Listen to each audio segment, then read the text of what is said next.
Assalamualaikum warahmatullahi wabarakatuh. Pada kesempatan kali ini, kami dari kelompok A akan mempresentasikan AKM Bab 19 mengenai Accounting for Income Tax. Sebelum itu, perkenalkan anggota kelompok kami. Saya Amalia Zulfa Latifah dengan MPM akhir 199. Kemudian ada teman-teman saya, Dinda Aulia Rosa dengan MPM akhir 141, Julia Ayu Lestari dengan MPM akhir 307, dan Antonius dengan MPM akhir 310. Baik, yang pertama ada dasar-dasar akuntansi perpajakan penghasilan. Jadi perusahaan harus mengisi SPT atau surat pemberitahuan pajak penghasilan badan mengikuti pedoman yang ditetapkan dalam peraturan perpajakan, sehingga harus menghitung pajak yang harus dibayar berdasarkan peraturan pajak dan menghitung pajak penghasilan berdasarkan IFRS. Jumlah yang dilaporkan sebagai biaya pajak sering berbeda dengan jumlah pajak yang harus dibayar ke kantor pajak. Terdapat perbedaan antara laporan keuangan yang digunakan oleh investor dan kreditor, misalnya bursa saham, dan SPT atau surat pemberitahuan yang digunakan oleh otoritas pajak. Laporan keuangan yang di sebelah kiri itu digunakan oleh perusahaan untuk melaporkan kinerja keuangan kepada investor dan kreditor. Angka-angka yang disajikan itu sesuai dengan standar internasional atau IFRS. Sedangkan yang di sebelah kanan itu otoritas pajak atau tax authority yang menggunakan SPT untuk menentukan jumlah pajak yang harus dibayar perusahaan berdasarkan aturan pajak, bukan berdasarkan laporan keuangan. Laba sebelum pajak yang dilaporkan dalam laporan keuangan itu tidak sama dengan laba kena pajak yang dihitung oleh otoritas pajak. Dan biaya pajak penghasilan dalam laporan keuangan tidak sama dengan pajak yang dibayar kepada otoritas pajak, karena perhitungan pajak mengikuti aturan pajak atau tax code, bukan IFRS.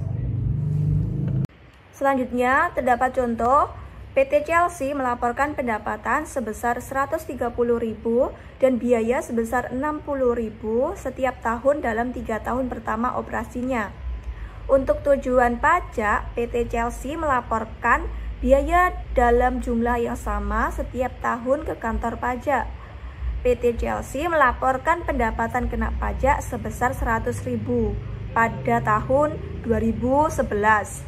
150.000 pada tahun 2012 dan 140.000 pada tahun 2013. Kemudian muncul pertanyaan, apakah pengaruh perbedaan jumlah pendapatan yang dilaporkan berdasarkan IFRS dan pajak? Berikut terdapat perbedaan antara pelaporan IFRS dengan pelaporan pajak. Pada pelaporan IFRS, pendapatan itu tetap sebesar 130.000 setiap tahun dari tahun 2011 hingga 2013 dengan total sebesar 390.000. Kemudian biaya juga konsisten setiap tahun sebesar 60.000 dengan total biaya selama 3 tahun sebesar 180.000. Kemudian laba akuntansi sebelum pajak setiap tahunnya laba ini adalah sebesar 70.000 yang merupakan hasil dari pendapatan dikurangi biaya. Totalnya selama 3 tahun adalah 210.000.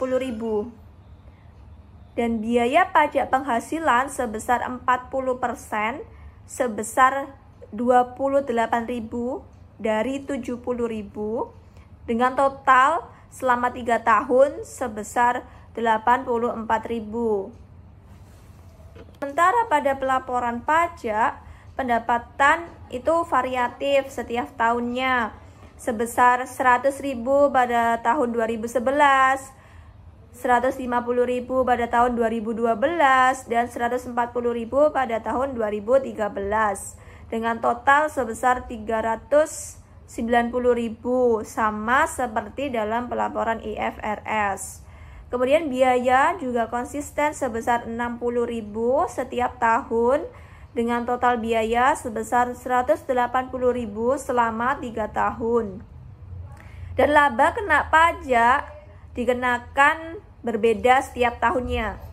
40.000 tahun 2011, 90.000 tahun 2012, dan 80.000 pada tahun 2013. Totalnya juga sama seperti IFRS sebesar 210, namun terbagi secara berbeda setiap tahun. Kemudian juga ada pajak penghasilan terutang sebesar 40%. Pajak terutang ini dihitung dari laba kena pajak tiap tahun. Nilainya sebesar 16.000 pada tahun 2011, 36.000 pada tahun 2012, 32.000 pada tahun 2013, dengan total pajak yang sama yaitu 84.000. Selanjutnya ada perbandingan antara biaya pajak penghasilan IFRS dengan pajak penghasilan terutang dari pemerintah. Jadi biaya pajak penghasilan menurut IFRS itu tetap sebesar 28.000 setiap tahun dari 2011 sampai 2013 dengan total sebesar 84.000. Kemudian pajak penghasilan terutang menurut pemerintah itu bervariasi. Dari tahun 2011 itu sebesar 16.000, tahun 2012 sebesar 36.000, dan tahun 2013 sebesar 32.000 dengan total yang sama yaitu 84.000. Kemudian perbedaannya di sini terlihat perbedaan antara biaya pajak berdasarkan IFRS dan pajak terutang setiap tahunnya. Jadi 2011 perbedaannya itu sebesar 12.000 lebih rendah pada laporan pajak. Tahun 2012 perbedaannya sebesar minus 8.000 lebih tinggi pada laporan pajak, dan 2013 perbedaannya sebesar minus 4.000. Jadi total perbedaan selama 3 tahun adalah 0, yang berarti pada akhirnya tidak ada selisih akumulasi antara biaya pajak dan pajak terutang. Kemudian muncul pertanyaan, apakah perbedaan itu diperhitungkan dalam laporan keuangan? Jawabannya ya, perbedaan ini dicatat dalam laporan keuangan sebagai akun utang pajak tangguhan. Berikut pengaruhnya setiap tahun. Pada tahun 2011, akun utang pajak tangguhan bertambah sebesar 12.000. Tahun 2012, akun utang pajak tangguhan berkurang sebesar 8.000, dan tahun 2013 akun utang pajak tangguhan berkurang lagi sebesar 4.000. Kemudian ada laporan keuangan. Pada laporan posisi keuangan tahun 2011 terdapat akun aset, akun kewajiban. Di akun kewajiban ada utang pajak tangguhan sebesar 12.000, utang pajak penghasilan sebesar 16.000, dan akun ekuitas. Sementara di laporan laba rugi terdapat akun pendapatan, akun biaya. Di akun biaya terdapat biaya pajak penghasilan sebesar 28.000. Pendapatan dikurangi dengan biaya ini nanti akan menghasilkan laba atau rugi bersih. Kemudian selanjutnya ada perbedaan temporer. Perbedaan temporer adalah perbedaan antara aset atau kewajiban berdasar pajak dengan jumlah yang dilaporkan atau nilai buku dalam laporan keuangan yang menimbulkan jumlah-jumlah kena pajak di tahun-tahun yang akan datang. Jumlah kena pajak masa datang utang pajak tangguhan merupakan peningkatan pajak yang akan dibayar di masa datang sebagai akibat perbedaan temporer kena pajak yang ada pada akhir tahun. Kemudian jumlah bisa dikurangkan masa datang aset pajak tangguhan merupakan peningkatan pengembalian atau penghematan pajak di tahun-tahun yang akan datang akibat perbedaan temporer yang bisa dikurangkan yang ada pada akhir tahun. Yang pertama ada jumlah kena pajak masa datang dan pajak tangguhan. Di sini terdapat contoh pada situasi PT Chelsea, perbedaan aset dan kewajiban menurut pembukuan dan perpajakan hanya berkaitan dengan piutang usaha yang timbul dari pendapatan yang diakui untuk tujuan pembukuan. PT Chelsea melaporkan piutang usaha sebesar 30.000 pada laporan posisi keuangan 31 Desember 2011 berdasarkan IFRS. Jadi, menurut pembukuan tanggal 31 Desember 2011 terdapat akun piutang sebesar 30.000. Sedangkan menurut perpajakan di akun piutang sebesar 0. Kemudian ada ilustrasi pembalikan perbedaan temporer PT Chelsea. Jadi pada tahun 2011 PT Chelsea memiliki perbedaan temporer kumulatif sebesar 30.000, yang artinya pendapatan kena pajak lebih rendah dibandingkan laba sebelum pajak yang dilaporkan dalam laporan keuangan. Kemudian pada tahun 2012 terdapat jumlah kena pajak masa depan sebesar 20.000, yang berarti pendapatan kena pajak menjadi lebih tinggi dari laba sebelum pajak. Dan tahun 2013 jumlah kena pajak masa depan menjadi 10.000, menunjukkan bahwa perbedaan temporer ini akan terus dibalik. Dalam contoh ini, PT Chelsea diasumsikan akan menerima dan melaporkan pendapatan dari piutang usaha sebesar 30.000 dari surat pemberitahuan tahunan atau SPT pada tahun-tahun mendatang. Untuk mencerminkan hal ini, PT Chelsea mencatat utang pajak tangguhan, yaitu pajak yang ditangguhkan hingga masa depan. Jadi intinya, perbedaan temporer ini akan dibalik di masa depan ketika pendapatan tersebut akhirnya dikenakan pajak, dan utang pajak tangguhan akan dilunasi pada saat itu. Selanjutnya ada utang pajak tangguhan. Utang pajak tangguhan merupakan peningkatan jumlah pajak yang akan dibayar di tahun-tahun yang akan datang sebagai akibat dari perbedaan temporer kena pajak yang ada pada akhir tahun. Untuk contohnya, karena merupakan tahun pertama operasi PT Chelsea, maka tidak ada saldo utang pajak tangguhan pada awal tahun. PT Chelsea menghitung biaya pajak penghasilan pada tahun 2011-nya sebagai berikut. Utang pajak tangguhan pada akhir tahun 2011 itu sebesar 12.000. Kemudian utang pajak tangguhan pada awal tahun 2011 itu 0 karena ini tahun pertama operasi. Kemudian biaya pajak tangguhan untuk tahun 2011 itu ya sebesar 12.000. Kemudian ada biaya pajak saat ini untuk tahun 2011 atau pajak penghasilan yang harus dibayar itu sebesar 16.000. Sehingga total biaya pajak penghasilan untuk tahun 2011 adalah 28.000. Dari 12.000 ditambah 16.000. Kemudian PT Chelsea membuat jurnal berikut pada akhir 2011 untuk mencatat pajak penghasilan. Jurnalnya biaya pajak penghasilan sebesar 28.000, pada utang pajak penghasilan sebesar 16.000 dan utang pajak tangguhan sebesar 12.000. Berikut adalah perhitungan biaya pajak penghasilan pada tahun 2012, di mana utang pajak tangguhan pada akhir 2012 itu sebesar 4.000. Kemudian utang pajak tangguhan pada awal 2012 itu sebesar 12.000. 4.000 dikurangi 12.000 akan menghasilkan beban pajak tangguhan untuk tahun 2012 sebesar minus 8.000.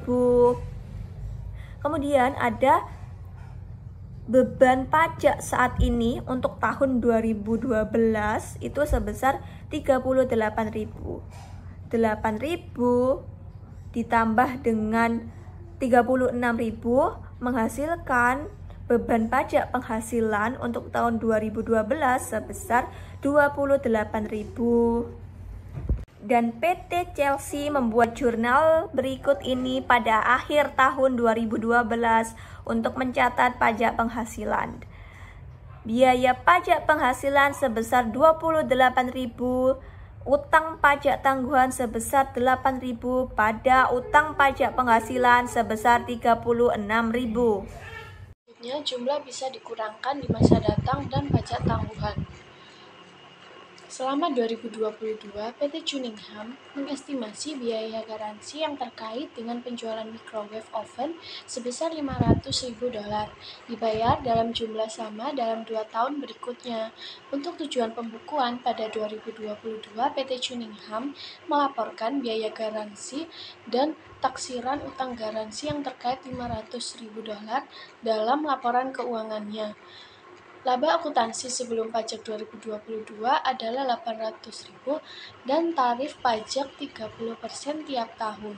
Untuk tujuan perpajakan, pengurangan biaya garansi untuk perpajakan tidak boleh sebelum dibayar. Nah, jadi taksiran utang garansi pada tahun 2022 per booknya adalah $500.000, sedangkan per tax return adalah Rp0. Selanjutnya, pembalikan perbedaan temporer PT Cunningham adalah pada tahun 2022, perbedaan sementara kumulatif yaitu penghasilan kena pajak lebih tinggi dari pendapatan keuangan sebelum pajak, yaitu sebesar $500.000. Kemudian pada tahun 2023 dan 2024, jumlah pengurangan pajak masa depan yaitu pendapatan kena pajak lebih rendah dari pendapatan finansial sebelum pajak, yaitu sebesar $250.000. Ketika PT Cunningham membayar utang garansi, perusahaan melaporkan sebagai biaya untuk tujuan perpajakan. PT Cunningham melaporkan manfaat pajak masa datang ini dalam laporan posisi keuangan 31 Desember 2021 sebagai aset pajak tangguhan. Selanjutnya, aset pajak tangguhan. Aset pajak tangguhan adalah konsekuensi pajak tangguhan yang dapat didistribusikan pada perbedaan temporer yang dapat dikurangkan. Dengan kata lain, aset pajak tangguhan merupakan peningkatan pajak yang dapat dikembalikan atau penghematan di masa mendatang sebagai akibat adanya perbedaan sementara yang dapat dikurangkan pada akhir tahun berjalan. Selanjutnya, PT Han mengakui kerugian dan kewajiban yang terkait sebesar $50.000 pada 2022 untuk tujuan pelaporan keuangan karena penundaan keputusan litigasi. PT Han tidak dapat mengurangkan jumlah tersebut untuk tujuan perpajakan sampai dengan periode pembayarannya, yaitu diperkirakan pada tahun 2023. Nah, perhitungannya yaitu dasar buku tanggung jawab litigasi adalah sebesar $50.000, kemudian dasar pajak tanggung jawab litigasi 0. Jadi perbedaan sementara kumulatif pada akhir tahun 2022 adalah $50.000. Lalu dikali dengan tarif pajak yaitu 40%, jadi aset pajak tangguhan pada akhir tahun 2022 adalah $20.000. Misalkan tahun 2022 merupakan tahun pertama operasi PT Han dan utang pajak penghasilan adalah $200.000. Jadi perhitungan biaya pajak penghasilan tahun 2022 adalah aset pajak tangguhan pada akhir tahun 2022 yaitu sebesar $20.000. Kemudian aset pajak tangguhan pada awal tahun 2022 adalah 0. Jadi beban atau manfaat pajak tangguhan untuk tahun 2022 yaitu minus $20.000. Lalu beban pajak saat ini untuk tahun 2022 atau pajak penghasilan yang harus dibayar yaitu sebesar $200.000. Jadi beban pajak penghasilan total untuk tahun 2022 adalah $180.000. Jadi jurnalnya adalah biaya pajak penghasilan $180.000, kemudian aset pajak tangguhan $20.000 pada utang pajak penghasilan sebesar $200.000. Perhitungan biaya pajak penghasilan tahun 2023 adalah aset pajak tangguhan pada akhir tahun 2023 yaitu 0. Kemudian aset pajak tangguhan pada awal tahun 2023 adalah $20.000. Jadi beban pajak tangguhan untuk tahun 2023 adalah $20.000. Kemudian beban pajak saat ini untuk tahun 2023 atau pajak penghasilan yang harus dibayar yaitu 180.000. Jadi beban pajak penghasilan total untuk tahun 2023 adalah 200.000. Nah, jurnalnya adalah biaya pajak penghasilan sebesar 200.000 pada aset pajak tangguhan yaitu 20.000, kemudian utang pajak penghasilan 180.000. Selanjutnya, ada aset pajak tangguhan tidak diakui. Perusahaan tidak boleh mengurangkan aset pajak tangguhan apabila kemungkinan besar atau probable perusahaan tidak akan merealisasi sebagian atau seluruh aset pajak tangguhan. Probable berarti tingkat kemungkinan terjadinya lebih dari 50%. Di bawah ini ada contoh soal. Jadi di situ tertulis laba akuntansi atau FRS di tahun 2010 yaitu 725.000. Perbedaan temporer di tahun 2010 itu 125.000. Laba kena pajak atau pajak di tahun 2009 itu ada 375. 375. Di tahun 2010 850 dan di tahun 2011 500. Tarif pajak di 2009 ada 40%, 2010 40%, dan 2011 40%. Pajak penghasilan di tahun 2009 itu 150, di tahun 2010 340, dan di tahun 2011 200.000. Biaya pajak penghasilan 290, aset pajak tangguhan 50.000, dan untuk pajak penghasilan 340.000. Jadi biaya pajak penghasilan totalnya ada 30.000. Loss carry forward. Yang pertama, dapat memilih tidak mengkompensasi rugi ke belakang. Yang kedua, mengkompensasi rugi ke depan 20 tahun. Berikut ini ada contoh soal, yaitu pada 2011 PT Konlin menderita rugi operasi bersih seharga 480.000. Perusahaan memilih untuk mengkompensasi rugi ke belakang. Pada 2011, tarif pajak adalah 29%. Buatlah jurnal PT Konlin untuk mencatat pengaruh kompensasi rugi ke belakang. Berikut ini adalah cara untuk pengerjaannya. Untuk jurnalnya itu piutang pengembalian pajak itu ada di debit sebesar 144.000 dan manfaat kompensasi rugi ke belakang itu ada di kredit sebesar 144.000.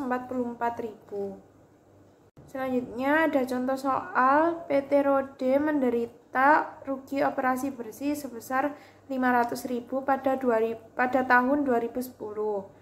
Laba gabungan di tahun 2008 dan 2009 adalah sebesar 350.000. Tarif pajak di semua tahun adalah 40%. PT Rode memilih untuk mengkompensasi rugi ke belakang. Buatlah jurnal untuk mencatat manfaat kompensasi rugi ke belakang dan ke depan. Berikut ini adalah cara untuk pengerjaannya. Dan untuk jurnalnya, piutang pengembalian pajak itu ada di debit sebesar 140.000, manfaat kompensasi rugi ke belakang di kredit sebesar 140.000, aset pajak tangguhan sebesar 60.000 di debit, dan manfaat kompensasi rugi ke depan sebesar 60.000 di kredit. Laporan laba rugi. Perusahaan mengalokasikan biaya atau manfaat pajak penghasilan yaitu operasi dilanjutkan, operasi dihentikan, laba komprehensif lainnya, dan penyesuaian periode sebelumnya. Komponen biaya manfaat pajak penghasilan dapat meliputi yang pertama biaya atau manfaat pajak lancar, yang kedua penyesuaian yang diakui periode ini untuk pajak periode sebelumnya, yang ketiga jumlah biaya manfaat pajak tangguhan yang berkaitan munculnya dan pemulihan perbedaan temporer. Yang keempat, jumlah biaya manfaat pajak tangguhan yang terkait dengan perubahan tarif pajak atau pemberlakuan pajak baru.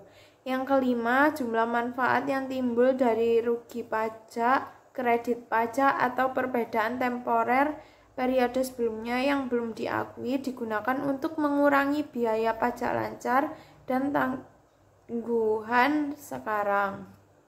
Rekonsiliasi pajak. Perusahaan dapat memberikan yang pertama rekonsiliasi perhitungan antara biaya manfaat pajak dengan hasil perkalian laba akuntansi dikalikan tarif pajak yang berlaku untuk mengungkapkan juga dasar di mana tarif pajak berlaku dihitung, atau rekonsiliasi perhitungan antara tarif pajak efektif dan tarif pajak yang berlaku untuk mengungkapkan juga dasar yang digunakan untuk menghitung tarif berlaku.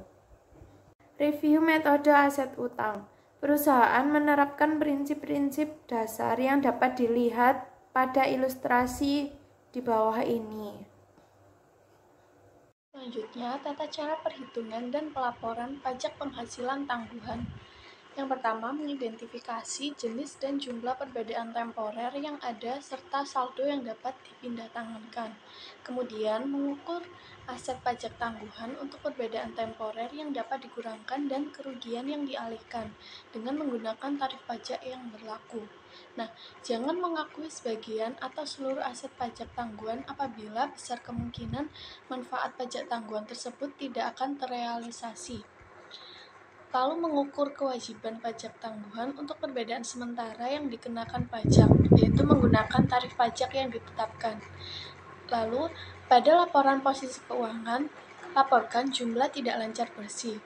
Sedangkan pada laporan laba rugi, laporkan beban pajak terkini dan beban pajak tangguhan serta total beban pajak penghasilan. Baik, sekian dari kelompok A, kurang lebihnya mohon maaf. Wassalamualaikum warahmatullahi wabarakatuh.